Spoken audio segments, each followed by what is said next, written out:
પૂર્ણ શરણાગતિ ને પૂર્ણ વિશ્વાસ એ મારું સારું જ કરશે એમના ભરોસે છેલ્લો પ્રસંગ કહી દઉં. અમે ઇન્દોર શિબિર કરવા ગયા હતા પૂજ્ય ડોક્ટર સ્વામી સાથે. વિવેક મુનિ સ્વામી પણ હતા. આપણે 2001ની સાલની અંદર શિબિર કરી હતી, ખાવડા ગયા હતા. બ્રહ્મુનિ સ્વામી પણ હતા.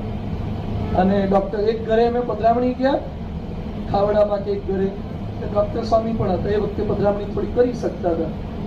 પધરામણીનું પૂજન કરી પછી ડોક્ટર સ્વામી કીર્તન બોલો. ડોક્ટર સ્વામીએ તો શરૂ કર્યું, હે હરી હરી, આટલું બોલીને તો આમ કરી બેસી ગઈ કે સમતો બોલો.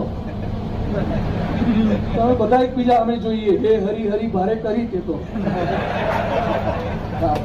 અમારે પરમાત્મા સંવાદ ખરેખરો થઈ ગયો. માંડ બધાએ એક કડી મારા તરફથી લખાઈ, એક કડી બ્રહ્મુનિ સ્વામીએ લખાઈ,